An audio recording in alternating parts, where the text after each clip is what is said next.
he feels taller than he is when he walks out the bat. Oh, yeah, it's just the Queen of Boards. Yeah, I was batting with Phil Hughes at the time. Tell us about getting hit in the face by your brother. So I was walking out there and the whole crowd is chanting that. Do you know what makes the Scorchers so good?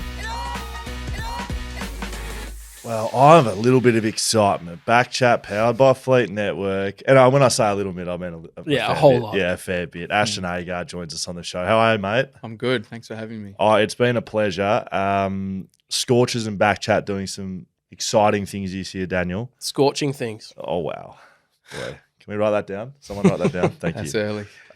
It is early, but we're just getting started, mate. Excited to have you on the podcast. We start every episode. I know you're probably a big BackChat fan, just in case you're not. Every episode, the guests get the same question. Now, we know you've done great things on the cricket field. You're a great cricketer. You may be one of the most well-credentialed cricketers we've had on the podcast. Played in Ashes, played in England, won 2020 World Cups, won Scorchers, championships. You've done the lot. You almost made 100 in a test. It's 98 more runs than Dan and I have made at the level. Yeah. We know you're a good cricketer, but we want to know your greatest sporting achievement not on the cricket field. All right, we've seen everything you can do as a cricketer. Dan here is a man of many talents. I'm not sure which one to tell you. There's probably a couple. Tell him the cricket one. Oh, the cricket one. Bowled 5 for 16 in a grand final. Yeah, it was good. Leggies, under 12s. Leggies, yeah. Under 12s. I can picture the leggies as well, the under 12s. You know, they loop too high and the batters literally can't hit them, so they just get out. I would come to Dan's defence, and I did see him roll his arm over a little while ago. He's got quite a good technique, so don't attack him too much. Not a lot of movement, but the ball spins, but it just doesn't really... But you were better when you were 11. Yeah, that's right. I was the under-9 state hurdle champion, 80-metre hurdle champion. So, like, we're talking sort of high caliber. We've had pigeon trainers. We've had poker players. We've had high jumpers. Skateboard. We've had skaters. What have you got? I won I don't know, nothing too funny, to be honest, guys. I won a baseball grand final. First year I played baseball. That was nice. Did say you were a baseballer. Awesome. Yeah, I think I was 15, and I stopped playing footy. I love playing footy because I grew up in Melbourne. And, yes. You know, footy's everything there in the winter. You're a Victorian. We love it. Exactly. I love it. Yeah. Dan doesn't love it. And everyone grew really fast. And I was playing on these guys, and I was like, I hadn't grown yet. And I was just sick of getting thumped. And like I was pretty skillful, but like I didn't have the body to match. And I was sort of like a fat little skillful kid. So, and I just couldn't get out of the way of these guys, and they'd jump over you or knock you around. I was like, I've had enough of this. I want to do something that's actually enjoyable rather than rocking up on a Sunday getting murdered. So played baseball, went to Cheltenham Baseball Club, and we had a really good team. A couple guys, I think one guy actually played in the major leagues, like a couple of games. Wow. Yep. Left arm pitcher. What were you? I was first base, and I played a little bit of right field as well. It was really because I'm a lefty, so you throw across the diamond at first base, so you don't have to throw inside out. You throw across your body, which makes it easier. So you can fizz them in there. You can fizz them in a little bit more, and basically you just catch them when they throw them to you at that level, and you just try and belt the ball as far as you can. Like the greatest game to play, so much fun. Like some of the most fun I've had playing sport, and we won that first year, so that's great. That was decent. I reckon first baseball. First baseballer, yeah. I think you got the title there. Do you call it a pennant in baseball, like at all levels, or is that only major league? I didn't even know that was a thing. Okay, I think it's a thing. Yeah, but we just won. There you go. Great. So it was really fun. Nice. Yeah. You beat me to the chase a little bit. You were born in Victoria. Yep. You're a Victorian St Kilda fan. Yeah, St Kilda fan. Still a St Kilda fan? Still a St Kilda fan, yeah. How's that time been over the last little while? Well, it's looking on the up. I thought, we were good this year. It was nice to watch. Ross the boss? Yeah, Ross the boss. I mean, a nice sort of list coming up together, like some exciting players. But I don't know. It was a bit faster, a bit more exciting. Like, good to watch this year, I thought. There's some hope. I think so. Yeah, I agree. There's certainly been times where there hasn't been any. But yeah, good memories. Like I grew up in Bentley, right near Moorabbin. Right. So we'd walk there and watch training sometimes. And Grant Thomas a couple of times let us just kick balls out down to the players while they were taking pot shots at the goals. Really? And that was when it was like Fraser Garrick, Oh my Nick gosh. Rewalt, Stephen Milne, like Golden yeah, years. golden times, and we loved it. So you just roll up and Grant Thomas, like, come on, boys, come kick him out. Or we were just behind the goals one day and would run and get the ball and throw him back into the guy booting him out. And I think we might have, like me and my brother my two brothers might have kicked a couple back over the fence, and he saw we could kick a ball. And I was like, I'll just kick a couple out. Great. More hands on deck. That's so unreal. It worked. That's great memories. It was really good memories. What was life like growing up for Ashton Agar? Really good. Yeah. Really good. Two younger brothers. We loved sport. We played everything, but particularly footy and cricket. So in the summer, it was go to school, come home, play cricket until it got too dark to see the ball, or someone broke a window, or one of us hit the other brother, and it was on. And that then still happens as well. It does, yeah, it does. Just with cricket balls now. And then inside, get your homework done, repeat. You know, like I was really I got great parents, really close family, super supportive. But it was always get your school done and do what you like with your sport. No pressure, all fun. And I had two brothers to play with all the time. So it was cricket in the summer and footy in the winter, and we'd do that every day. Mum Sri Lankan? Mum Sri Lankan, yeah. She was great heritage. Nice heritage, I think. Yeah, you know, like it's giving me some loose joints, which is good and bad. It's giving me 2 shoulder recos, but Thanks, some extra mobility, I think, and maybe some help in the spin bowling department, and a bit of colour, which is always nice. Like that. Who was the most competitive brother? Who's the best brother? You got to ask it. You grow up in a tough family of brothers, No, I love my brothers. Like we're all best mates. Like we are best mates. That's fine. That's fine. It's the best. I know you want to know who's best brother. Oh, they're so different, mate, to be honest. Will and Wes. Like Wes youngest, big rooster. Like just like he is the life of the party, mate. Like beautiful looking man, 6'5". Wow. Good hair, you know, dressed beautifully all the time, like loves it. Wow. Will is the middle brother, and Wes is like, you know, gun at his sport, not the best at school, like emotional intelligence, like through the roof. And the books, no, not so much. I would try and help him with his homework and stuff. And this is pretty funny. He remember one year 8, I think he was in. I was trying to help him with his maths homework, and because he was really battling with it, it just wasn't his thing. And I'd run him through his like the whole thing, and I'd be going like, "This is how you do it." And he goes, yeah. and I'm going, and then you do this. He goes, "Got it, yeah." And I go, "All right, do it, mate." And he goes, "Nah." So that's Wezza. Like, yeah, he loves his mates, loves his family and stuff, loves his sport. And then Will, just an all-round intelligent, wise. Like he's still my younger brother, but I look up to him for sure. Super smart, very good cricketer. Left hand, like very nice, technical opening batsman. Played first grade cricket in Melbourne and stuff, just didn't get the same opportunities probably that me and Wes got in the pathway stuff. Yes. But no, he's great. He will end up doing very well. But I talked to him. Gun artist, amazing painter. Right. Super creative brain. It's really special. Knows a lot about that stuff, and he's just genuinely interested in it. So I call him all the time because I'm interested in that stuff as well. But when I just want to hear something new or learn something, I call him, and we have these crazy chats that spiral off into all different directions, and it's really nice. You're reminding me of Tom Barrass. I don't know if you're getting Tom Barrass. Yeah, a bit of TV vibes. Yeah, good man. I've only met him a couple of times. Right. Yeah, he's good. I like him. You're in the same sort of areas. I can let you know right now. One of my best mates, Tommy. So I think that's good company. So you grow up, competitive brothers, sporting family. Yeah. And you speak about the footy and the baseball, but is cricket your thing growing up? And it's do you when you're a kid and you're growing up, are you looking at it? Well, I can play cricket for a living like you do now, or is the sport just fun?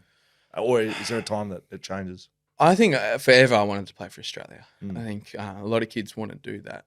And, we had all the tops and would watch day-night games and would occasionally go to day-night games at the MCG and see the white ball bounce around. And it was like the greatest thing ever.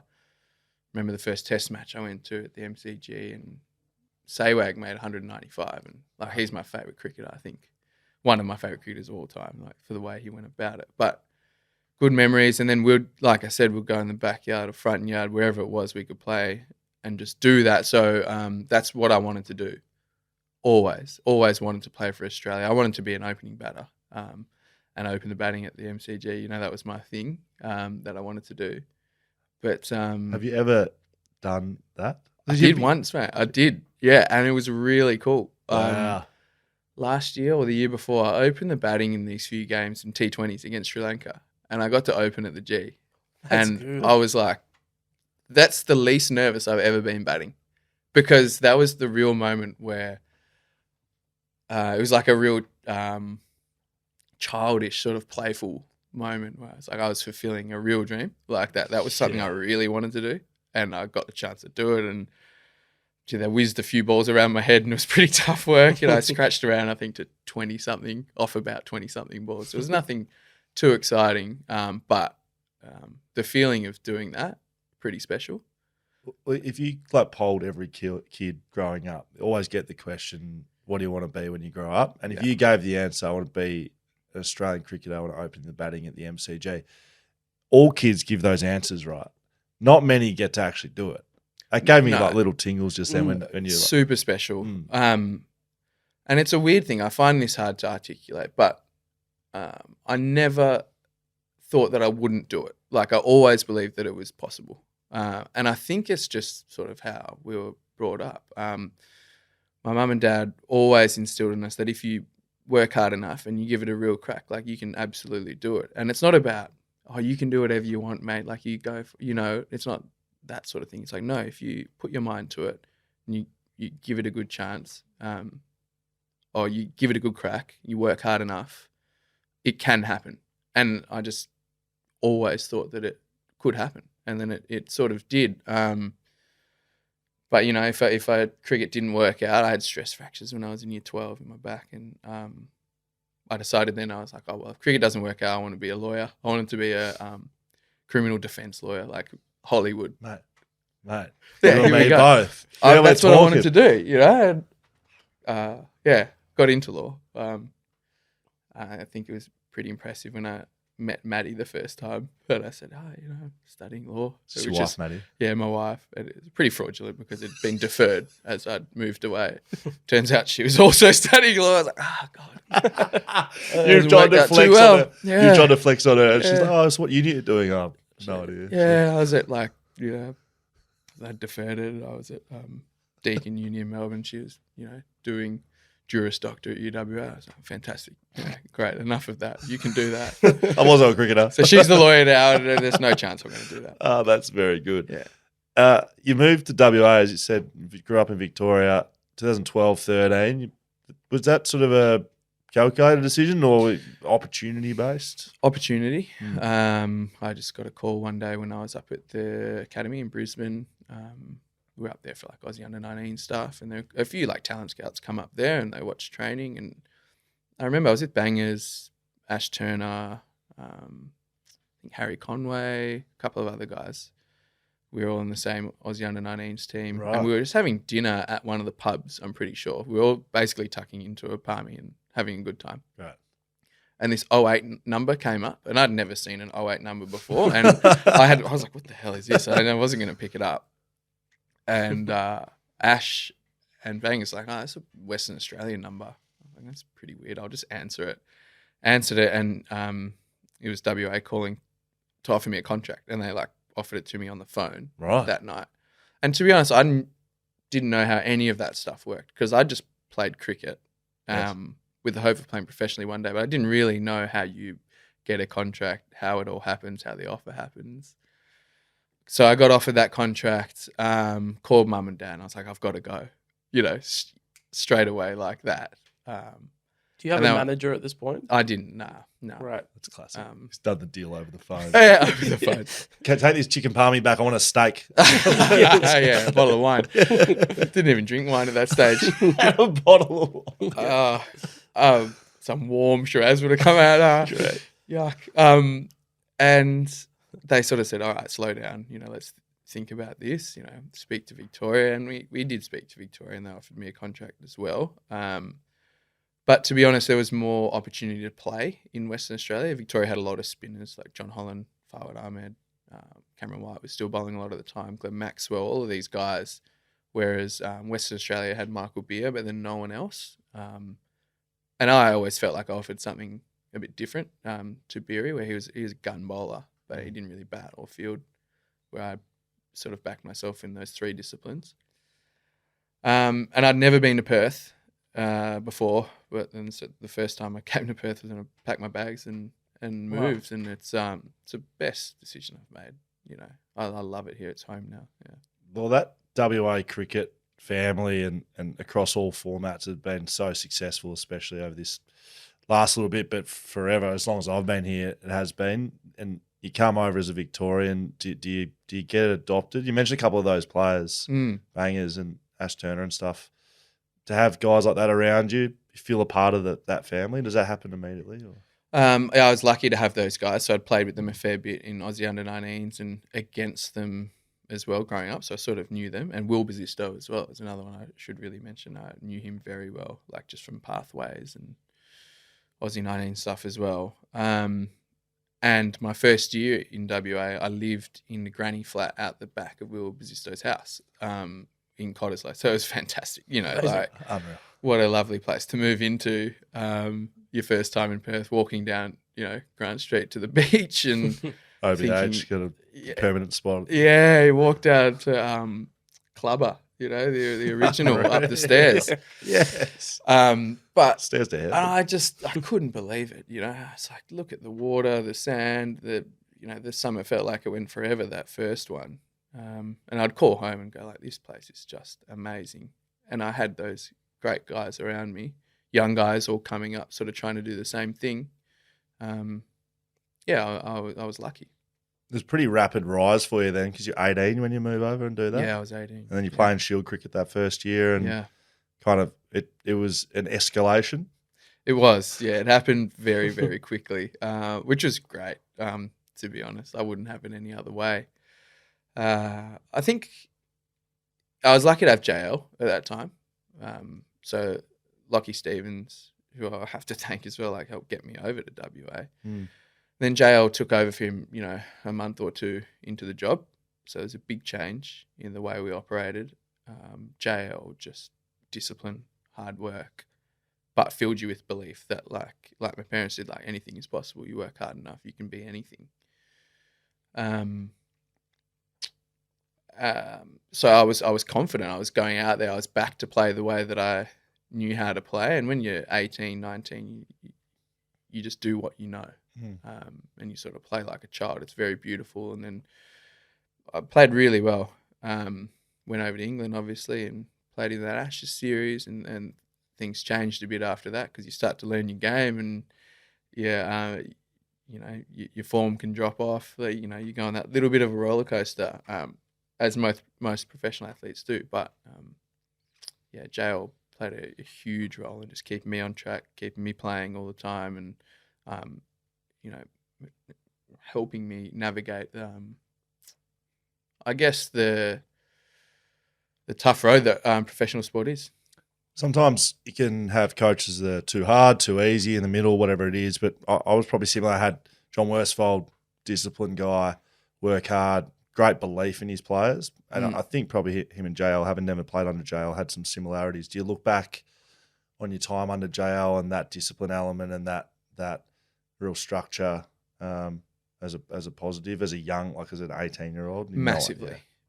Massively. There was a young group of us who were all good players, and we weren't a rabble or anything like that, but it's great when you have clear direction and someone pushing you in a really positive direction, but the way you get there is through the hard work. So me, Ash Turner, Cameron Bancroft, Will Bazisto, Simon Mack and Joel Paris, Mitch Marsh, all of these guys, and we've all gone on to do some really cool things and had really good careers, but it was JL that instilled hard work, discipline, and a lot of that through, physical exercise, really. I remember that we'd do these sessions on City Beach.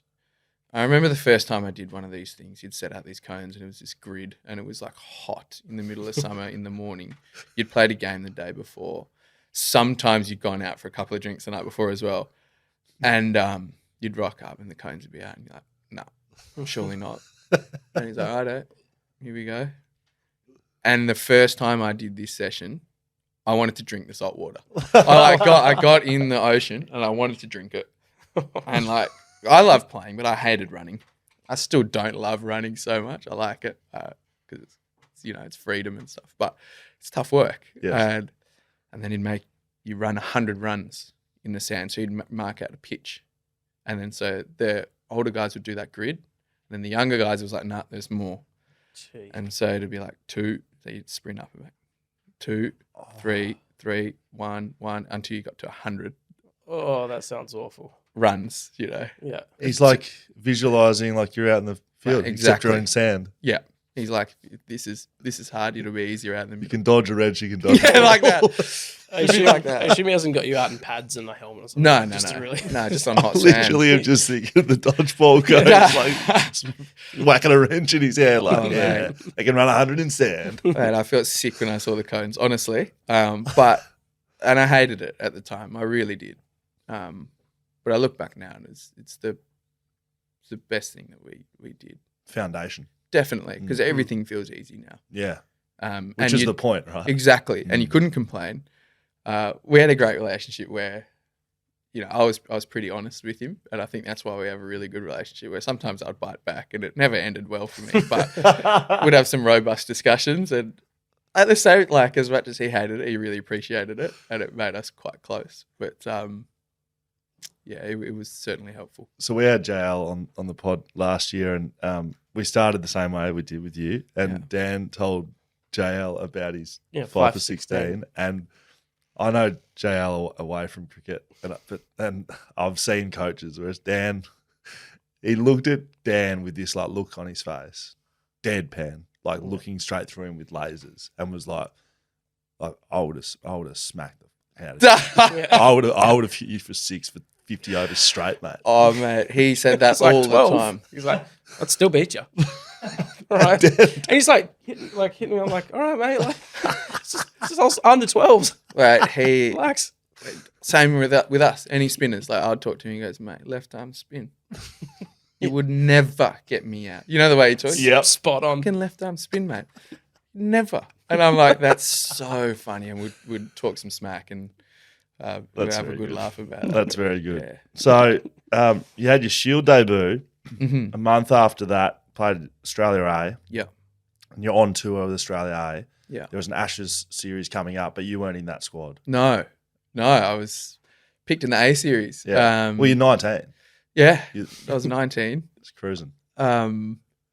Can you remember that? Yeah. Oh, vividly. I remember what it felt like. I remember what my hotel room looked like, when I was about to go home. I was literally going home the next day. And I was pretty excited because I'd been away for a long time, probably a couple months at that stage. I was looking forward to going home after this A series. And it was a lot of fun, the A series, some really good players. And I think Brad Haddon was captain of that series. Steve Smith was there. I think I roomed with Usman Khawaja, because we had roommates on this tour. I think the A tours weren't as fancy as they are now. Instead of giving the 12 rooms. I sound old now. Look at me go.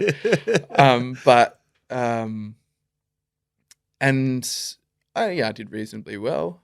And I got this call from John Inverarity the night before. See the head of selectors. Yeah, chairman of selectors. The night before I was about to leave, and Ashton and John has a very particular way of talking. I can't really do his voice. I can, but I'm not going to do it. No, I can't.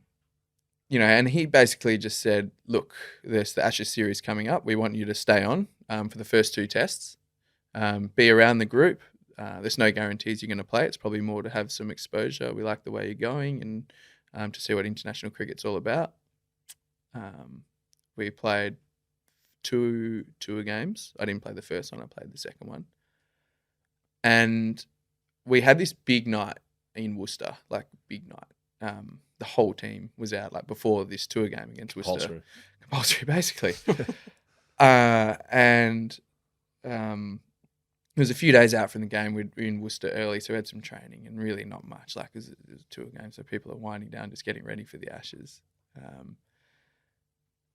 Like I said, pretty big night. And I remember I was sitting with Michael Clark and Brad Haddon. And like, Michael Clark was my hero, you know, looked up to him massively. Great guy. And he goes, "How you going, youngster?" And I was like, "Yeah, I'm going good." He's like, "You ready to go?" And I was like, "Yeah, let's go to the next place. Like, where are we going?" And he goes, No, you ready to go next week?" And I knew straight away what that was. And it was the first test. And I was like, Jesus. But I was 19, so I was like, "Yep, ready to go." And Brad Haddon was there as well. And he goes, "Basically, you can only bowl yourself out of selection." And that sounds intimidating, but he didn't mean it in that way. He was like, but he said, "You know, I don't believe you're going to do that." He goes, "But, you know, you're playing the first test." So, Wow. And he was really good to me, filled me with confidence, awesome in that warm-up game, talked me through different fields, around the wicket, like trying different things. I just loved the way he captained that group, and his tactical mind was brilliant. So I sort of had a feeling I was going to play that first test. And then, 2 days out from the first test in Nottingham at training, I think it was Rod Marsh came up to me with Darren Lehman and said, "You're in, mate. Go and call your parents." And that's sort of how it happened. Did you call them straight away? Yeah, straight. Straight in the rooms. Called mum and dad. They were in tears on the phone and booked a flight like within an hour, sort of thing, because Right. you know it was the next day, was the day before the test, and then it's the test match. So, and they left like straight away. We had to book these flights for mum, dad, Will and Wes, and they ended up running onto the ground to catch my cap presentation. Wow.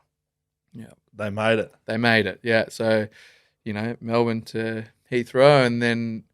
And there was no Dreamliner flight, so it was a pretty long time. Was it literally running onto the ground? Ran onto the ground like just in time, like nothing had happened yet, but we were sort of waiting. It was getting to the point where it's like, all right, we've got to get going. Play a here. game of cricket. Yeah, we've got to warm up. Yeah. And they made it out there, and that's such a great moment. I can still see him. If I close my eyes, I remember what everything looked like. That's like a movie. It was beautiful. Yeah, that's so cool. It was beautiful. Yeah. Who handed you the cap? Glenn McGrath. That's that was awesome. pretty big. Oof. Yeah. I was 19 and Glenn McGrath's. What did he say? Pride, honor, and respect. I remember like the three big themes that he spoke about, and basically that I have a whole family now. 433 people before me, who look after you. In a way, that's sort of how he tried to say, and he just what comes with the Baggy Green: a lot of pride, a lot of honor, a lot of respect. And I think I had probably a slight tear. I know my family definitely did, and just remember hugging them and them saying good luck and getting into the warm up with my Baggy Green on, which is pretty cool. What was it like putting it on the first time? Great, yeah, great. I remember, the peak was pretty stiff. You put it on. I've got quite a small head, so it felt like it went down a bit like this. Can you get them resized? It took me ages to find the right size one. So the day before, I was with the team manager and trying on a couple of them. And so you try it. Wow. Okay. Yeah, you try them This is on. incredibly insightful. Okay. You try them on, so you get Right. a choice of you want to get the right size one. I think I'm in between sizes. I must be. So I'm so fussy with things like that, like with my clothes, everything. I'm fussy. So it took me forever, but I found the right one. If you're going to take your time with something, it's probably picking your Baggy Green out. Yeah. Yep. Like I reckon if you're going to put things up there, priorities, get the Baggy Green size Get it right. So your first game, Yeah. you're in as a bowler, clearly. Mm. Well, not clearly, but you're in as a bowler. Mhm. You're batting at 11. Yeah. And you come to the crease. Boys are 9 for 117. So Yes. probably not the best start. No. 9 for 117. Probably not where you want to come to your crease in your first test match. Yeah. What are you thinking? There's a lot more to it, it's that goes into that. So, Please, take us on the journey. well, yeah. Jimmy Anderson's probably at the peak of his powers, and Graham Swan, and they were like ripping us apart. Anderson swinging the ball both ways, and he bowled Michael Clark with this unbelievable ball. Like, sort of like swinging in the nipping, hitting top of off. And Michael Clark was just like, and I remember Anderson running past the stumps. Like there's this famous shot of him like pointing at the stumps like that. Everyone's going, Jesus Christ, it's going to be tough work, let alone for me. Michael Clark can't get near it. Yeah. And then Graham Swan's just bowling beautifully. And I was loving watching Swan bowling because he was probably my favourite bowler in the world at that time. I loved the way he went about it and the fizz and drift and everything. I love spin bowling. Ashton Turner was also with the team at that stage. So he was in England, part of this academy thing that we had going on. And so he was with the team that first test. And I was just sitting next to him the whole time and we were watching in the rooms. And he goes... And I said to him, I was like, how do you reckon I should play Swanee? He goes, mate, you've watched him so much, just go for it. You know what I mean? He goes, just, look to score. And he goes, you know what he's going to do. Sort of like that. And Ash is really straightforward, to the point, confident sort of character, which is what makes him a great captain.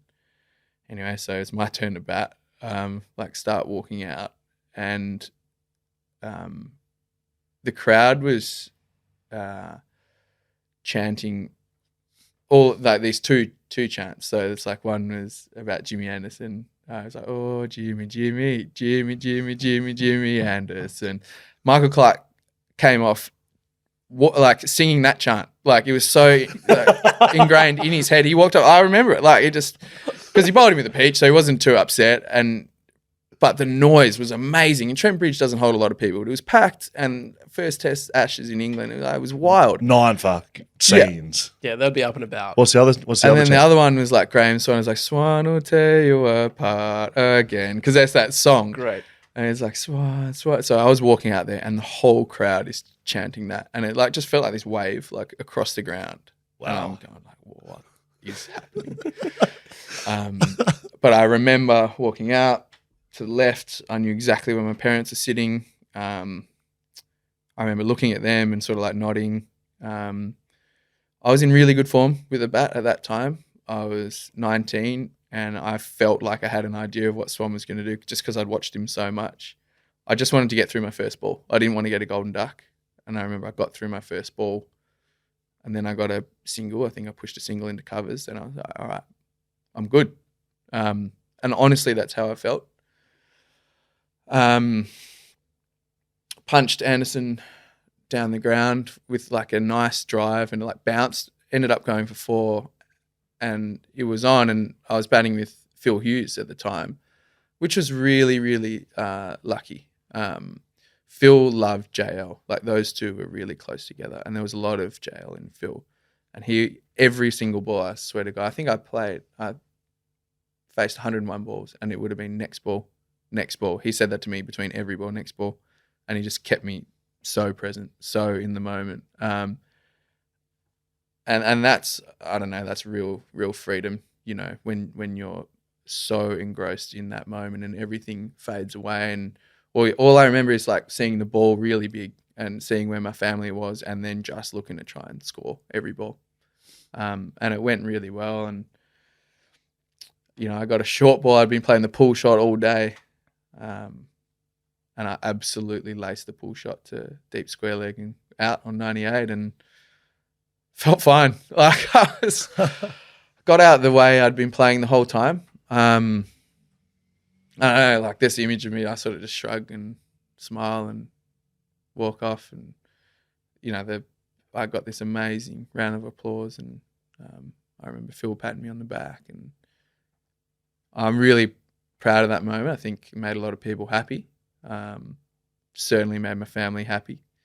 And I got to share it with Phil, which is just crazy. It's crazy that he's gone, but it's a beautiful, beautiful memory. Yeah. It sounds like just the way you're speaking, I don't know if this is something that you've picked up along the way or if it was something you're doing back then, but are you big on visualization, mindfulness, mental tools? It's funny. Like, I think naturally I've always been big on visualization. I've never consciously made an effort to do it, but I learn really well that way. I sort of close my eyes and picture something, and then I try and feel what it feels like. It's just something I've always done, and then all of a sudden I sort of feel like I can do it. If I can picture it and sort of feel how I think it will feel, then I always feel like I can go and do it. And that's something that I'd done since I was a kid. And it's a massive thing now, it gets spoken about a lot. But I think a lot of people do it naturally, and then there's a definition to it now. So I think that's something naturally I've been lucky that I've been always been able to do. Mindfulness, yes, but that's come later on, just to try and, I think when you go through a time where you can't get back into that space where everything fades away, then I've tried to use that or use it to calm myself off the field or things like that. But I think the visualization thing is something I naturally did well. And that I've always naturally done well. Because the reason I ask is we had a big mindfulness program at the footy club in 2018, and that 98 in your first test ever, and you're talking about being present, and you had a mate down the other end keeping you in the moment. Like that's all mindfulness, staying present in the moment. But you didn't know it. You didn't know that back then. You were just like playing, and I just think it's interesting. Like you wouldn't really have any of those tools, but you did. But you didn't know them. I think back to that because that's absolute high performance. That's flow state always. Yeah, well, that's what you're aiming for. Total engagement. I think that's the ultimate aim. Is when you're so engaged in something that everything else fades away, and you're able to access all of that information that's in your brain, and it naturally just happens. And you make these decisions. You don't know how or why you're making them. You just make good decisions because you're taking in all the information that you need to take in, and you're not distracted or slowed down by something else. Your body and brain know how to react, but as soon as you're thinking of something else, you're slow. It's not as enjoyable. You're distracted and you make mistakes, and that kills everyone. But the guys that play the best play like kids. They're out there and they are just playing. They're reacting to what's in front of them, and more often than not, they're making good decisions. But I think once as you progress in your career, there's more distractions. There's a lot more happening. You become more aware of everything, like what it means to be a professional sportsman, and that distracts you. And then you have to work on, all right, how do I play like a kid again? And then really it's about, right, can I use mindfulness? Can I use visualization to get right back into that mode of total engagement on what's important, so everything else fades away? But it's, you can't be so conscious of it. It's supposed to be an unconscious thing. So I think really, how do I get back to a single focus point? That's what I try and do now. I feel like it'd be hard for cricketers as well, because you like the selection is so crucial. Like your performance on that one game can determine whether or not you play again. So and how you forget about that, because if you're constantly thinking like, oh man, I really need to play well because I need to be selected, like that'd be a hard thing to forget about. And like one moment too. You make one error and you can be in the most flow state you ever like, and Jimmy Anderson bowls you a peach, and it doesn't matter about your mindset. True. But I think that's anyone who's good at what they do, and I don't think it really matters if you're a professional sportsman or my dad does heating and cooling, and his biggest fear is always, what if there's a leak in the refrigeration, because then you have to do the whole thing again. But he knows, I speak to him and it's exactly the same thing, that if he thinks about the leak, he's distracted of what he's doing there and he doesn't do as good a job. So it's about just being a little short-sighted and a little bit tunnel vision on what's important. Stack it up, and all of a sudden you get there and things go well more often than not if you can be disciplined enough to do that and strong enough to just, keep putting moment by moment together. And all of a sudden you're there, and there is no leak, or you don't get out, or you don't have a bad day, you have a really good day. So I think it's the same for basically everything.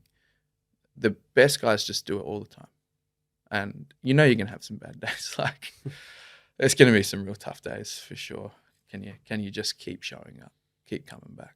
You took a couple of wickets in the second innings that day. Alistair Cook was your first scalp. The next test, was that at Lord's, and did you meet the Queen? Was that? Yeah.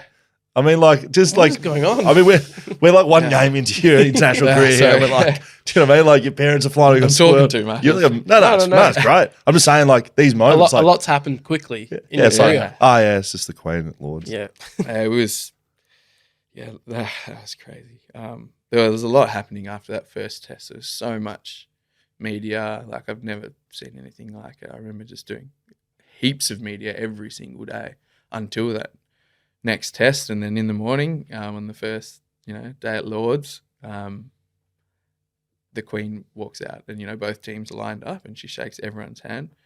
And I remember she shook my hand and she goes, "This is your first time here, isn't it?" And I was like, oh my God, like the Queen She's a pro. knows me. I was like, that's crazy. That's and, good. and What'd you say back? she was great. I was like, yeah, it is. She's like, good luck then. And on to the next person. And that was crazy, because it was a really big deal. She looked amazing, and there was like this, this beautiful aura, and it was a really nice day as well. But then to be honest, I hated the Lord's Test. It sucked. I had all the skin missing from this finger because I'd hardly bowled with Duke's balls before. Very different seam, and it had ripped up my finger. Right. I could hardly hold the ball. I felt like my action was falling to pieces. So I'm trying to remember what it is to bowl my best in the middle of a Lord's Test match, holding the ball a different way than I'm used to. Doesn't sound like bowling at Joe Root. And doesn't sound like a good idea. I was like, this is hard. This is hard. And I didn't have a great time with the ball. Dropped a caught and bowled. Didn't get many runs. And I actually hated it. I was like, get me out of this thing. Because that was really tough. And I felt really relieved. In the next game, I was dropped. And they're like, really sorry, mate, but, we're going to go with Gaz this time. And I was like, no worries. You act a bit disappointed. But deep down, I was pretty relieved. Mm. And then it was a process, after that of learning what it was to be me again, Yeah, it's interesting. Like, I think it's sort of a good point. I didn't mean to make it, but like, there's so much happened here. Like this could be, we could be speaking to a 34-year-old that's just met the Queen at Lords. Like, you're 19 in your second test. Mm. You've had this rapid, expedited run in it that like not many people have. Like, do you look back at it now and like fondly? Like Massively. Yeah. So fondly. Like I said before, I think I got to make a lot of people happy and like gave people some good memories, entertained. And they're the players I've always liked to watch. So I've always wanted to be that player who, people want to watch, who actually entertain and play the game the right way, who have a crack. And I felt like I did that. Although my second test didn't go to plan, I had still tried, every ball. I was trying my heart out. So really, really fond memories. And a lot of people ask me, like, was I too young or all of this stuff? And I just think that's rubbish. I was playing really well. I got picked. It went well straight away. The next game, it didn't go so well.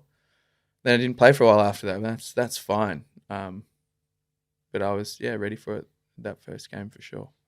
It's always interesting chatting to cricketers because I feel like there's like all these different stories in one, like because of the different formats. Like we're talking about Test cricket right now, Yeah. at international level, but you've got one days, you got T20s, you've got IPL, which you've never played in. No, I've never played IPL. No. Is it by choice? No, absolutely not. I love to play in the IPL. Like, sign me up. Great. I know Jail's a coach now as well. Hello, Justin. Spoke very fondly of you at the start of this episode. Thanks, man. Everything that Ashton has done as a cricketer is because of you. I think that's what we took out of it. But like, there's just so many different formats that like, I feel like when talking about Test cricket, to then chat about the Scorchers and T20, it's like a completely different. Is that for you, or is it just all cricket to you? It was all cricket for me, and then now it's a bit different. I think you sort of start taking format by format a little bit differently, and really looking into my future, I see a lot more white ball cricket. Naturally, I think that's the way it's going to go. The last few years, I've played heaps of white ball cricket, and I've been on all the white ball tours for Australia, which means I've played no red ball cricket, and it's a very different skill set. Right. You have to put a lot of time into red ball cricket to just bowl the one ball all the time, which first of all, I don't find as exciting as I used to. I think the white ball stuff for me is way more exciting. You got to have variation, maybe a bit of mystery. very specialised role in the batting stuff, and then obviously the fielding takes care of itself. So they're worlds apart now, and there's not a lot of guys who really overlap anymore. It's becoming a little bit more specialist. So, I've been through that time where both games have sort of been growing apart, and now they're a long way apart. And I think it's, not too far away from sort of. I haven't made a choice, between red and white ball cricket. I still love playing all forms of cricket, but it probably realistically looks like more white ball in the future, I'd say. Do you remember your first game for the Scorchers? It was a test because I saw when you debuted and I was like, what? Yeah, I'm pretty sure it was in India. It was? In the Champions League game. Well done. Yeah. What's going on there? I think I opened the batting that game as well, actually. Yeah. Yeah, we got absolutely pummeled by a New Zealand team. So what was that? Like a So if Next you league? Yeah, it's this the league's done now, and I wish it wasn't because it's really cool. It's called the Champions League, and so all the T20 comps around the world, if you came top 2 in that, you'd go to India and play this Champions League. That's great. It's like the soccer. It's like Champions League It's soccer. fantastic. That's elite. Unreal. How do I not remember this? Yeah. It was, When did it stop? I reckon it stopped in 2015, Right. maybe. So that was your Maybe first. 2014. So you were playing Champions League. That was your first. Yeah. And That's unreal. that was my first game. That was for the Scorchers. 2013. Yep. Right. 2013. Opened the batting that game. Hit a great shot for 6 off the back foot, like this full ball, and was having a swing. And but yeah, we got pumped by this, and we played against Mumbai one of these games, and for them to get in the final, they had to chase. I think we got 150, and we're like, oh, we're on here, boys. Like that's a pretty good score. We're playing in Delhi, and Mumbai had to chase that down 13 overs or something like that to get through. Right. Sachin was playing. It was one of his last games Wow. in Delhi, and the line for the stadium was around the corner. I remember Hilton Cartwright was next to me at point, couldn't hear him. Like it was so loud. Wow. Rohit Sharma, Kieran Pollard, all like Mumbai had this ridiculous team. Harbhajan opening the bowling. I faced Harbhajan, first over. So you played in India. Crazy. Such This a- all-star 11. And I remember their chase started with Rohit Sharma. Joel Paris bowled to a beautiful in-swinging ball. He got down on one knee and swept him for 6. And they chased it like so easily. Kieran Pollard was smacking these balls and they're like bouncing back off the stand. And they pumped us. And it was like, we're a bit off the mark here because it was different from the Scorchers team that won the Big Bash that year. Yes. Then JL just played all of us young guys in this league. And you're like, oh my God, these guys are heaps better than us. We have a long way to go, but it was a great experience, yeah. Well, you mentioned Sachin. Like I was going to ask about Virat Kohli, but like Yeah. Sachin, sorry Virat. Like, I love Virat, but Yeah. I mean Sachin's that king.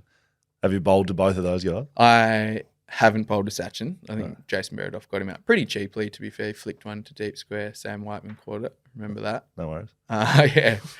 Virat I've bowled quite a bit to.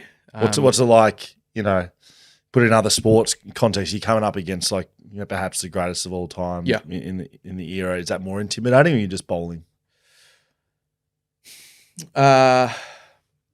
It's funny because Virat, you don't feel like he's someone that's going to hit you for 6 every ball.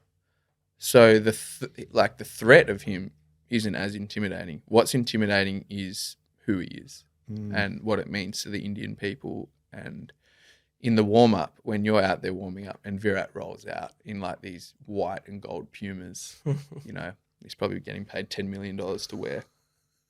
And then his beautiful MRF bat, Brand spanking new bat, perfect beard, sunnies, no hat, singlet. And the crowd is going bananas. You cannot hear a thing. And he hasn't even tapped the bat yet. This is a warm-up. And then you realise like how big these guys are. And you're driving around the hotel and every single billboard in Delhi or Mumbai is Virat. And, he's probably the most marketable athlete in the world. Yeah. He's huge. And then he walks out to bat. And I'm not joking. Like he feels taller than he is when he walks out to bat, and he whacks his bat on the ground and he's intense. His eyes are so intense. You bowl a average ball to him and if he doesn't hit it for 4, he makes you feel average. Like, shit ball, like this. And I remember going, Jesus, all right, like, it's on now. And you get fired up. He's like, don't fucking say that about me. You didn't put it at a boundary, mate. Yeah. Come off it, but you're like, all right, you're alive. So that's a huge aura and presence about him. And for someone, like, that's pressure. You've got the whole of India and Indians around the world, like, counting on him, and they are so disappointed if he doesn't go well. That's proper pressure in a sports environment. So that's probably the coolest part about playing against him, is that you feel all of that stuff. And then, but really, you got to, like I said before, it's like, all right, how do I deliver this ball with as much venom as possible and as much of me as possible in it to try and get him out? And I've got him out a few times, like a couple of times in a one day, once in an A game and stuff. But yeah, he's incredible. Did you yell shit ball back at him or something? No. Shit shot. This time, oh God, like this, yeah. I was so happy this time actually, because this time I bowled a really good over at him, couple of plays and misses, and the wicket was spinning, and he ran down. He had this like little smile on his face. He goes, that was a beautiful over. I was like, good. Gee, that's a change. Yeah, nice. That's a real welcome change. I just sort of laughed, With cricket, like after the games, a lot of guys get together and just have a beer after it, and like opposing teams, which is pretty abnormal for other sports. Ever had just a beer with Virat, sit down and have a chat? No, I haven't. Not that sort of guy. No, I wouldn't have thought so. Yeah, Indians culturally very different. That's probably not their thing to sit down and have a beer so much. To be honest, and really there isn't heaps of that. I think after Test matches, there's quite a lot. Yeah. But white ball series, it's like, man, you finish close to midnight sometimes. You just want to have an ice bath, have a shower, pack up and go. Hotel, you got a flight the next day, get to the next hotel, train the next day, then play. And it's like, go like that. But, beers or drinks after a Test match are really nice. And, yeah, you do that with some teams like England or New Zealand. I think there's teams where there's not such a cultural difference. Yeah. Because it's such a world game, Pakistan guys don't drink. A lot of the Indian guys don't drink, So it doesn't happen with every team. But it is nice. And to be honest, like T20 cricket has made the cricket world so small. Everyone knows everyone really well. You play in teams with them, play against them all the time. So, it's there's not too much rivalry happening. Let's live in Scorchers land for a little bit. Yeah. 2-time BBL winner for the Scorchers? I've played in one. No, I've played in 2 of the finals. Yes, that's right. Good. Sorry, I forgot. Yeah, I have. Good. I'm glad. I actually forgot about the most recent one I played in. Must have been a big deal. Nick, the producer's just having a chuckle over. I'm sure he just sort of started sweating a little bit. It's like, I stuffed this up. No, yeah, spot on, mate. So, I believe 16, 17, you're BBL champion, and then you were captain 21, 22. No, Is that right? I haven't captained. Okay, perfect. I've Sucked in, never Nick. Ashton Turner. Yeah. Ashton. So 16 was that first one. And during that year, I don't know if you remember New Year's Eve, you played a game and 4 runs to win off the last ball. Hit it for 6. Was that New Year's Eve game? I believe so. At Marvel? Yep. Yeah. Yeah. You clearly Finchy. remember it, mate. You're just telling us about the fourth No, ball, I the remember 17. that. Clearly, I just didn't remember it was New Year's Eve. I think it was. I think you'll find it was. I'm happy to run with it. Yeah, no, it was fun. Like, that's a walk-off. That's baseball walk-off. It was awesome. Type areas. I loved it. Like, I was pretty stoked. It's funny you say about small head, and not that I noticed you had a small head, but My hell, where are you watching the I watched the. So he hits the 6, right, which is an epic shot. Shocking ball by Finchy. Finchy's bought a full bucket here. Waist high. His helmet comes down and he's like, Ash is running around trying to see out of his helmet. Does that happen? Yeah, it did. Sorry, you sound flat ass about it. No, it was a real Hollywood moment. That just put a little dampener on it when you look back at it. It felt pretty good at the time. Did you not get the helmet sizing Didn't have right? to say that. They never get it right. Oh, that's very funny. No, that was cool. That was my family were there too. That was awesome. Winning BBL flags like champions. Yeah. That it doesn't matter. You tell me, but I'm assuming it doesn't matter who you're playing for. Winning the cup, regardless of comp, that's pretty special. Like some of my favourite memories of. Playing cricket, to be honest, my favourite moments, winning BBL titles because it's the middle of summer. You got all of Perth behind you. Everyone wants you to win. We've had a lot of success, but then to be a part of that team, to feel what it's like when you know you're about to win a game and win a competition, it's awesome. And you know you're going to celebrate really hard and have a great time with all of your really close mates. I think that's the funnest part about those teams. We're all real close mates. We get along so well. We have a great time off the field together. We play for each other on the field every game. You know, we're always playing for each other. And then to share that success together is huge. I love it. You know, everyone loves winning, obviously, and it always feels good. But to win with your friends, that's really nice. Why externally it looks like the Scorchers, both from a crowd perspective and as a team, it looks different to the other teams in the BBL, and your brother plays for another BBL side. Like, do you know what makes the Scorchers so good? Yeah, we look after each other, like always. Everyone cares for each other a lot. There's a lot of trust, and that's been built over a long time. A lot of our younger players, I'm 30 now, but I was a younger player at one stage, and we were given a lot of responsibility and put into those pressure moments and trusted in those pressure moments. And they stuck with us even though we failed because they believed at some point that it was going to come good, and it's all, you know, going really well right now and the last few years.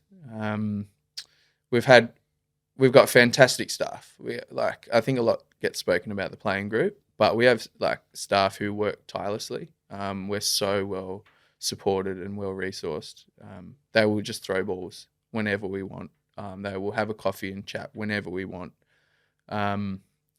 Whatever we need, we ask, and if we have a clear plan, we usually get that. Whether it be an extra net session or just little things, you know, they go a long way, and they don't get much of the credit, but they do it because they know it's going to help, and they care for us a lot. They trust us, and we're well supported. So it's easy to go out there and play when you know you're fully backed by everyone and you're as well prepared as you can be, and everyone in that room trusts what the guy with the ball in his hand is going to do, or the guy with the bat in his hand is going to do. I think we review very well whether we've won or lost. We have a way we want to go about the game, a process that we follow, and we don't review too emotionally. We make sure we don't do that, and that's super important. Otherwise, you're just going to chop and change, and if you don't give anything time to work, it's not going to work. So we've believed in a method. We've given it time to work, and it's working really well. And then, you know, we're pretty brave, and we play for each other. Yeah, that's cool. Can you talk to us about Cooper Connolly's innings? Yeah, at the last championship. Like that's just that's movie scenes, movie areas as well. It was crazy. It was crazy. I loved it for a couple of reasons. I was in India with the test stuff, so I was watching it on the TV screen, and Coops. Like we were talking about before, you know, he was 18, 19 when that happened. And he was in that moment of he was batting really well at the time.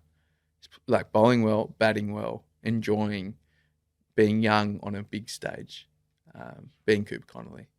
And it was really clear he was so in that moment. Like, it's a packed house at Optus. So loud. Yeah. Pressure moments, like, has to go in and belt the ball. But, like, with absolute clarity, just stood there, watched the ball and baseballed him over the fence. You know, when that was his only option. And to execute at that time is incredible, but he must have been just so engrossed in that moment.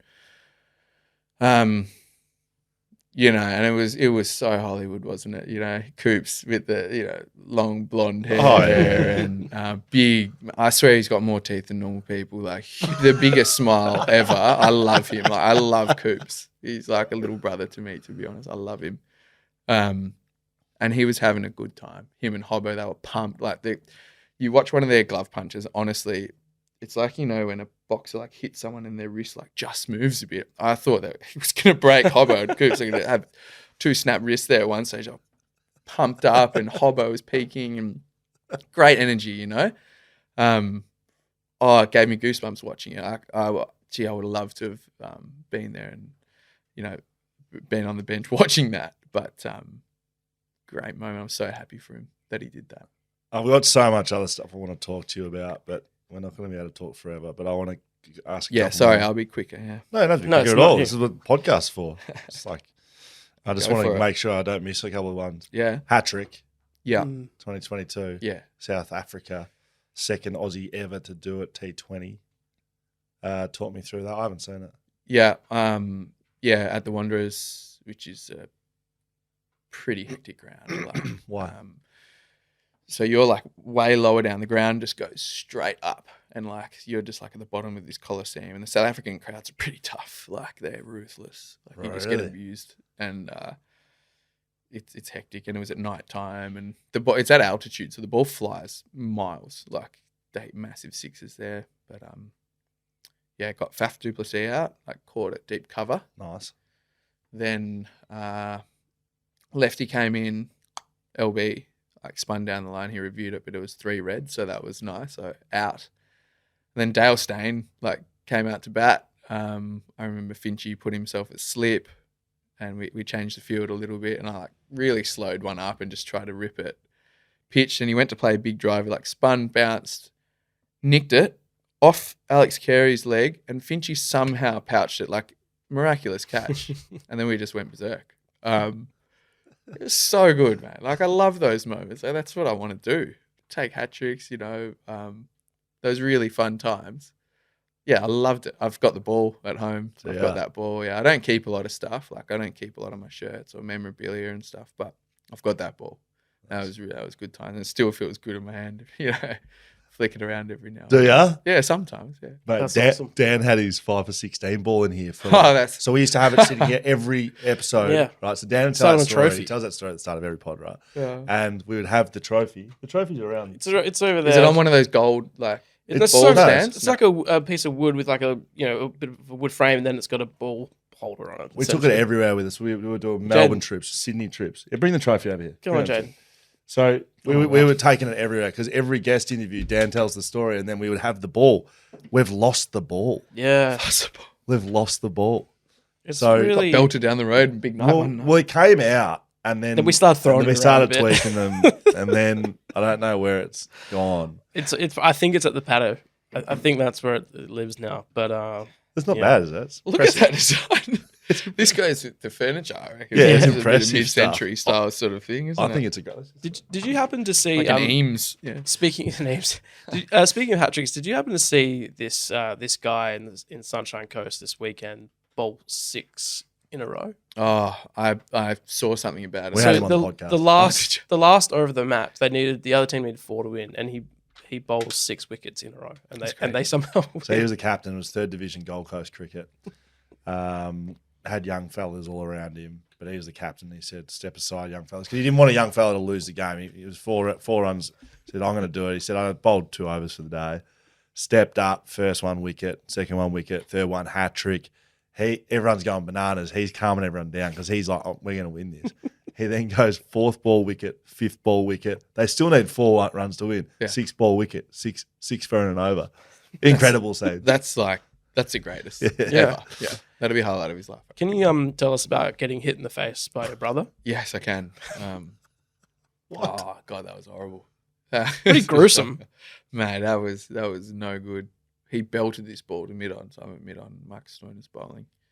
And I've gone down to catch it, and as I'm about to catch, you can watch footage, my foot just gives way. So I've gone down to catch it, my spikes just go, and you just see me, I just put my hands like this because my head goes like that. I had no idea where the ball was, and I just put my hands up, because I was like, this is going to hit me. And it just went straight between my hands and hit me straight in between the eyes. I was wearing sunnies.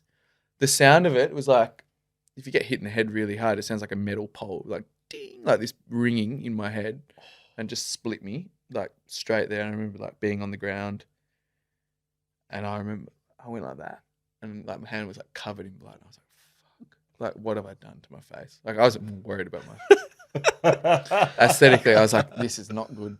I didn't want my nose to be broken. I felt my nose was my nose is good. 'Cause I don't have hair, so I'm like, I don't want anything else to be damaged. You know, you know how we are, mate. Welcome. Yeah, Thank you. The acknowledgement. respect. But yeah, it was, and then I remember Wes standing over me, and he just ran over me. Yeah, because he loves me. He actually got me out that game as well. Skittled me for his 5th wicket. So nice game. It's not a good day for you. Not a good day. Yeah, I was pretty rattled and definitely concussed. Like, wow. I remember walking off the ground feeling pretty dizzy, and that night I was like, oh gosh, it just felt horrible. I got off the ground and I was sitting on the physio bench and I was like trying not to fall asleep. I was just going like that, super tired straight away. And that's the only time I reckon I've ever been concussed. But yeah, it was no good. And my engagement party was coming up, honestly, a week after that, I reckon. And mate, I had my engagement party and great night. But the whole time I had this white steri strip in between my eyes. Not a good look. Did you have like black eyes from it and stuff? Or I had like a bit of bleeding down here, but I'd got it all stitched up. It needed some internal and like external stitches and then something to hold that together. And, you know, Mads was mortified. She was actually just like, what are you going to do about the engagement party? How am I? How am I feeling? After the tears, I think she was pretty rattled, as you would be. I think everyone was, because it didn't look good, you know. At what point does that turn into Wes being like, remember when I smacked you in the head with the ball? Nah, it's not him. Okay. It's not him. Never. Nah, he's not like that. It'll come. Maybe. I bet you it won't. But, you know, it could. This could be a bit rogue, but I remember coming in here. We'd started the podcast a couple of years ago, and I was like, I really want to talk to Ashton Agar. I'd read an article that someone had written on you, and he'd mentioned Loyal Kana about thriving and surviving. Yep. Do you know what I'm talking about? Yep. I found it really interesting, the mindset and maybe the shift that you made around and who Loyal Kana is. Like, people listening about who's Loyal Kana and what are we talking about? Can you explain it? I love music. Love hip hop. I like all music. Loyal Kana, British rapper, came to Perth in 2017. His first show in Perth and his first album. I remember just watching him on stage. Ashton was there as well, one of my other mates. And I was just watching him move on stage, and he was so entertaining and he was so smooth, and everyone was just captivated by what he was doing. And he was just performing. Like, he was on stage, putting on a show, living his best life. And I remember, it's a really nice moment. I was driving home, being responsible. Well done. I think we had training the next day, which was also exciting. But driving home, and I was thinking, God, I'd love to do that. And it really hit me hard. I was like, I've got to do that probably more times than he has. You know what I mean? Like, I get to do that every single time I play. And that was the real moment where I was like, all right, it's not about being safe. Like, you got to put on a show. You have to express yourself and be yourself and be who you are on the cricket field and play the way you know how to play. Not try and survive. I don't want to be a survivor. I have no interest in doing that. It's not fun. It's boring. It's not entertaining. Just trying to survive and eke out a career. Like, no interest. And I really felt that at that moment. It's about, you know, being yourself, being everything that you can be. I have no idea what that looks like. I'll know what it looks like when I finish, you know, when I retire. I don't know how good I could be or what the future's going to look like, but I'm just trying everything now to be as good as I can possibly be. And you know, playing the game in a way that Loyal kind of rapped and moved on stage. And because he made me feel something. He made me want to go to training the next day and train really well and have a great time when I was doing it, and really, you know, put on a show, to be honest, and express yourself. I love that, and I think I'm trying to play. Well, I think since that moment, I reckon I've played some of my best cricket.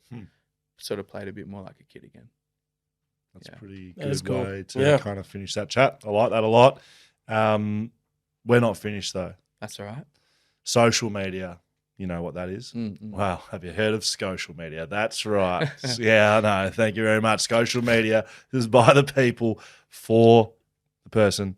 Ashton Agar in this sense. You've heard enough from Dan and I. It's time to hear the questions from the people.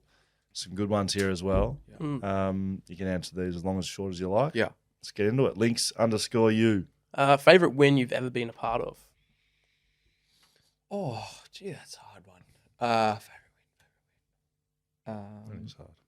First Big Bash victory that I played in. Loved that one. Like, yeah, just amazing celebration. It was at the Wacker packed house. I think it was on a Saturday night, so we could celebrate. I think we were at the OBH all day the next day.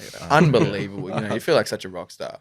So good. Everyone's just wearing the hilarious clothes, and it was really fun. So I think that's my favorite one. Love that. This is a two-parter. I want you to start with the first part and Sure. finish with the second. Matt O'Donoghue. Is the Dalai Lama the highlight of people you've met in your life? That was pretty cool.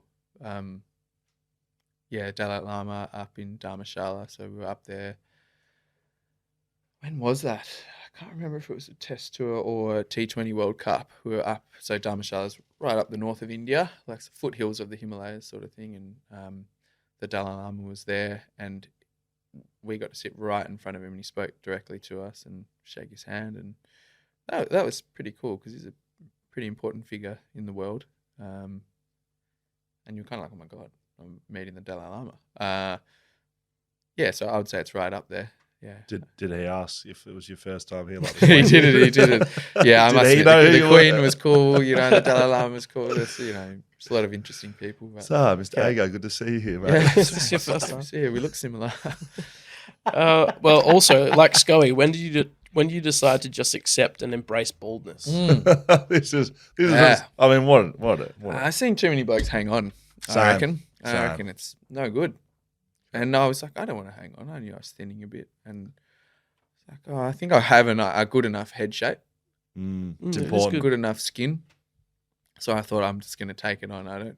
Mad wasn't too pleased when I really bit the bullet, and it was actually Nathan Lyon that shaved my head. It was like this ceremonial thing, right? So it was during the Test series in India, not the last one, the one before that, and he had the shaver, obviously being a bald man himself, and like all the boys came into my hotel room. And I was like sitting on the bath. It was this massive bath. And I was sitting on the edge of this bath. He goes, "You ready?" And I was like, "Yep." And he just went straight up the middle of my head. And he's like, "There's no turning back now." That's great. And that's what we did. It's great. You're knighted. No issues. You're knighted. Oh, mate, it's better. I think a lot of people are a bit scared. How's your haircuts going, mate? Having fun going to the barber? Hey, mate.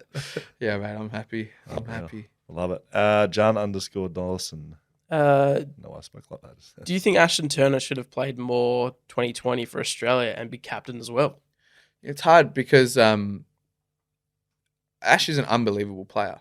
He's been riddled with these big injuries, through some of his best years. So I reckon he's had 3 recos on the one shoulder, to the point where if he does it again, he's in a lot of trouble, And that's held him back a little bit, because at the moment our white ball side for Australia is incredible. So it's like, well, whose spot does he take? I would have loved him to have played heaps more, and I think he's going to play a lot. And down the track, I think he probably will captain that team, because he's arguably the best captain I've ever played under. He's amazing, amazing player. He's like MS Dhoni, like he's calm. The finisher. He's the finisher. Like he's a gun at it. Super intelligent. Cool head under pressure, makes sound decisions, but backs his team and you feel confident under his leadership. So, do I think he should have played more? Well, it's hard for him to fit in the side at the moment. I think he's going to play a lot though. This one we're going to ask the question. I want you to see if you can guess who it's from. Mm-hmm. You've got a new baby boy, but are you still my I've seen daddy? that. I saw it this morning. Peter Hatzigley. He knows he freaks me out sometimes, honestly.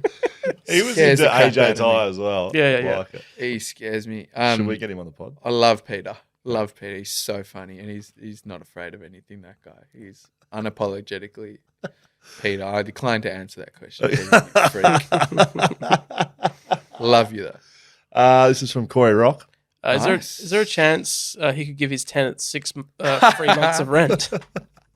Nice, mate. Yeah, he's lucky I bumped it up. Is he a tenant? He is, yeah. That is Great. He is one of my places, yeah. BPI 15. Why is Wilbur the best Agar of the family? Oh, he's the ultimate all-rounder. He's the smartest. He's just a well-rounded, cool individual that everyone looks up to. Everyone likes being around Wilbur. My brother Will. That's good. Not a bad one. Maybe reflective. Isaac Dowling 4. How hard is it seeing Australia do well in the World Cup while injured? You know, yeah, I would have loved to have been there, and I think I probably had a bit of FOMO at the start, and I probably will have a bit of FOMO, like if they win it. I've been injured plenty of times, and I've missed out on a lot of cricket. It was way harder when I got dropped for the T20 World Cup when I'd played every game before that, and then we won. But I got really good at just embracing it, still being a great team person and supporting my mates and trying to, like I said, just stack good days up and just get better and move on, because that's all you can do. Because if I'm focusing on missing out, I'm missing out on a lot of stuff that's right in front of me. And right in front of me now is my 8-week-old boy, Charles, and it's been the best 8 weeks of my life. I would have left him when he was 7 days old, and I still wouldn't have been with him now. And the amount he has changed in the last 2 months is crazy. And I reckon I would have really struggled with that.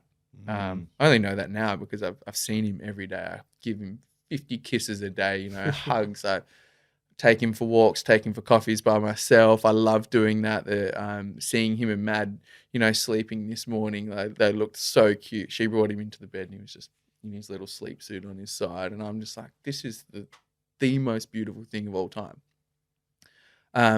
So I've got to be a dad the last 2 months, and that's something I've always wanted to do, and look after my family. So best 2 months of my life. Plenty more World Cups on the horizon, my friend. Yeah, You're not getting those 8 weeks back. Yeah. I mean, you can't have everything. That's correct. With World Cup, sorry. What do you think of that Maxwell innings? That was crazy. I watched every ball because Charles wouldn't sleep. It was wild. I was laughing when he just planted his feet there and just started doing the stuff that he does with his hands. Like he does it in training, and you're like, mate, you are unbelievable. He's a freak. You should see him kick footies and throw balls. He's that guy. He does everything. Right, he's that guy. He is a natural. Amazing. And just makes it look easy. And he's the only one that can do it. It was pretty funny when he was walking between wickets, though. It's so funny. Again, you could see the boy. They kept flashing to the boy. They were laughing. I don't know Stoinis well at all, but he was crying with laughter. So 3 of my best mates up in the room. So Stoin, Ingo, Mitch, Zampa. They are if there's anyone I want to hang out with in that team, they're my best mates in that team, right? And I know exactly what they would have been saying. Ingo's covering his mouth. Stoin's going like that, Mitchy's trying not to laugh. Zamps, I FaceTimed Zamps the other day. I was chatting to him and I said, mate, how happy were you? And I was like, you ran back up the stairs when he had to come down. That's right. It looked like he was going to come off, and Zamps was at the line, pretending to be eager to get out there. And then they said, no, he's staying out there. Zorb sprinted up the stairs. I was like, I've never seen you move so fast. He goes, oh, man, I didn't want to go out there. He goes, I was so happy. I remember seeing it because he was there, he's always giving the eyebrows, you want me to come out? Obviously someone's no, and he's like, oh yeah, no, fine. No worries. Never seen him move so quickly upstairs. So I thought the same thing, and the boys well, but I imagine I was like, look, it's great watching Glenn, but I'd love to be in that locker room because they would have just been hanging shit on it. Incredible at the same time. They were loving it. They were just only Maxi can do this, but they were just pissing themselves laughing because you have to laugh at what he was doing. It was he was on the ground cramping, and then he's whipping balls outside off over square leg for 6, not moving his feet. So good. It's just unbelievable. Yeah, that's unbelievable. And their chat would have been out of this world. Yeah, that's what I actually miss. I love that. Yes. I miss the feeling of being on a big stage. I love that feeling. It's very addictive and trying to play well. And then I miss the boys. That's the stuff I miss. That's the most fun part about being on tour, being in the rooms and stuff. It's great. Love those moments. Yeah. It's usually this. We didn't get anything about the bison. I'm going to ask about the bison. Yeah, of course. Big bison guys. Yeah. I may actually be the biggest bison man going around. Okay. Talking about things like watching So when he made that 100 in the Ashes series just gone by, Yep. I'd had a couple of shelters, a couple of whippersnappers, perhaps a couple of wines, and I was like, "Fuck it, I'm locking in here, Yep. and I'm going to live tweet this innings." I'm like, "He's making 100." Yep. So before, as he was walking out, my first tweet as he's walking out, like looking forward to the Bison's century coming up. Mm. People like go to bed, let's go. I had too many beers. First boundary, like we were watching, and I went on to do that for the next 2.5 hours. Well, it wasn't even that long. It was like an hour and a half. Yeah. And he was just smacking them around everywhere. That is my proudest sporting fan moment because I knew he was making a ton. Yep. My question is, what's it like being around the Bison when he starts going like that? Like unstoppable. It's the best. I've actually got a good story about that. So before he went to England, I was having a swim with him down at Cot, and Mads was in the water with us. And we were just chatting about everything. We have really good conversations, me and Mitch. And he's been on fire. Like he has been for 2.5 years. It's been like unstoppable. 3 years probably. He's got great clarity about how he wants to go about things. And he was talking about the Ashes, and he's like, "Man, I'm actually really excited to go and play Test cricket again." Because he's like, "I didn't enjoy it that much before, but this time I'm like I know who I am, and I know how I want to play the game, and I'm comfortable with that." And that's beautiful. I think when you hear someone in that space, it's the best. Yeah. And he goes, "Man, I can already see it." He goes, "I reckon third test, greenie all rounder, it's going to be hard to keep going. Like if I do get a chance, it'll probably be around the third test." And he goes, "If I play that game, I'm going to belt 100." Oh. He goes, and he goes, "I can see it." Like, and he's talking like dead seriously. He's like, "I can see it." Yeah. He's like, "It's going to happen. I'm going to belt 100." And I was like, "Mate, that is so good." Like, I was like, "Yes, this is awesome." Can't wait. And it's like a big bison, like scratching the ground before he takes off. Yeah. I actually don't know if bison do that, but Yeah, they do. I'm pretty sure they must. I've seen him Look do at it. them. I've seen him do I'm it. picturing like cold day mist coming out of the nostrils.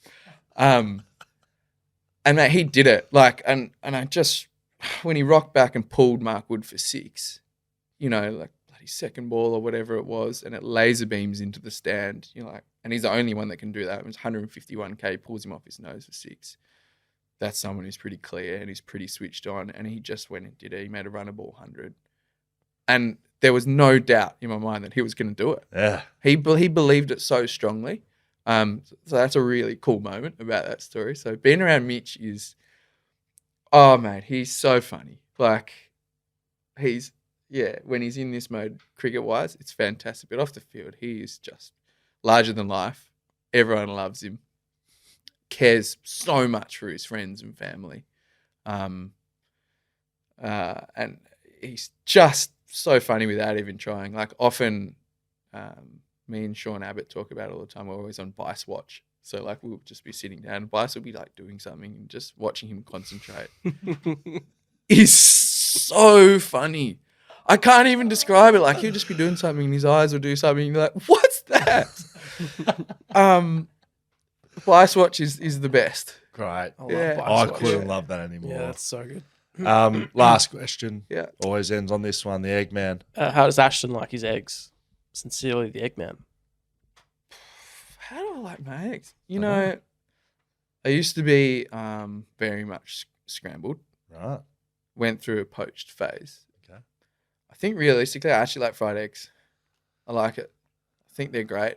Occasionally, I dabble scrambled eggs if I make them at home, but I'll put like a nice shaved cheese on the top, and that's money. Fried eggs like sunny side up or double hit? Depends if I'm in India or not. Like in India, I like the double hit. I don't know why. It's just I just feel good about the double hit there. I feel like I'm not going to get ill.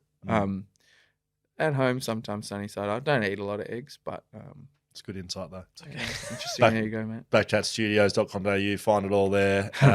Our big driving the podcast Fleet Network. Our sponsors: Swimply, Whippersnapper Whiskey, Mullet River Roasting Co, Blue Bet, Shelter Brewing Co, Leadable Cameras, Mama Digital, ID Athletic, and a huge thank you to the Perth Scorchers. Make sure you get down. We're going to be live there this year. Every game, live and exclusive. Every home game. BackChat, you're gonna be coming up and speaking to us after you've won a game. I can't I'm wait. just gonna wish that into existence. I'm gonna put that out there right now. It's gonna be It was beautiful. nice speaking to you now, but it's also gonna be nice speaking to you after you've just won a game, either with bat or ball. I'm not sure which one. Full orange, dripping in sweat. Amazing. Absolutely. Great. I forgot I had a bucket hat on. Scorchers, love Yeah. it. But chat fun. Had a great time. Thanks for having me, guys. Thanks for coming, mate. Good man.